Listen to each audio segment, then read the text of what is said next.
നിങ്ങളൊരു iPhone user ആണെങ്കിൽ ഈ പുതിയ 3 വാട്സാപ്പ് ഫീച്ചേഴ്സ് എന്തായാലും ട്രൈ ചെയ്യുക. എന്താണല്ലേ അത് പറയാൻ തൊട്ട് മുമ്പ് നമ്മുടെ പേജ് ഒന്ന് ഫോളോ ചെയ്യുക.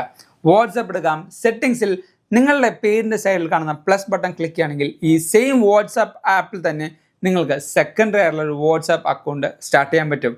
അതേപോലെ തന്നെ വാട്സാപ്പിൽ സബ്സ്ക്രിപ്ഷൻസ് എന്നൊരു ഓപ്ഷൻ വരുന്നുണ്ട്. ഈ സബ്സ്ക്രിപ്ഷൻ എന്ന് പറഞ്ഞാൽ വാട്സാപ്പ് പ്ലസ് ആണ്. കുറേ കസ്റ്റമായിട്ടുള്ള ആപ്പ് ഐക്കൺസ്, കുറേ എക്സ്ക്ലൂസീവ് സ്റ്റിക്കേഴ്സ്, കുറേ റിംഗ് ടൂൺസ് എന്നീ പറഞ്ഞ ഓപ്ഷൻസ് നിങ്ങൾക്ക് ഇതിൽ ലഭിക്കുന്നുണ്ട്.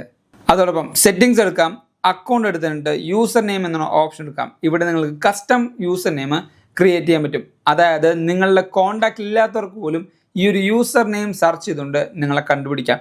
ഇവിടെ രണ്ടാമത്തെ ഓപ്ഷനാണ് നിങ്ങൾക്ക് ഒരു പേഴ്സണൽ 4 ഡിജിറ്റ് കീ തരും. ഈ ഒരു കീ നിങ്ങൾ ആക്ടിവേറ്റ് ചെയ്യുകയാണെങ്കിൽ ഈ ഒരു യൂസർ നെയിമും കീ ഉണ്ടെങ്കിൽ മാത്രമാണ് നിങ്ങളെ അൺനോൺ ആയിട്ടുള്ള ഒരാൾക്ക് കണ്ടുപിടിക്കാൻ പറ്റുള്ളൂ. വിച്ച് മീൻസ് വാട്സാപ്പ് ഇപ്പോൾ ഇൻസ്റ്റഗ്രാം പോലെ വന്നുകൊണ്ടിരിക്കുകയാണ്. ഈ 3 ഫീച്ചേഴ്സ് നിങ്ങൾക്ക് ഇഷ്ടപ്പെട്ടാൽ എന്തായാലും തൊട്ടത് കമൻറ്റ് ചെയ്യുക. ഇതേപോലെ അടിപൊളിക്കാരനായിട്ട് നമ്മുടെ ചാനൽ ഇപ്പം തന്നെ ഫോളോ ചെയ്യുക.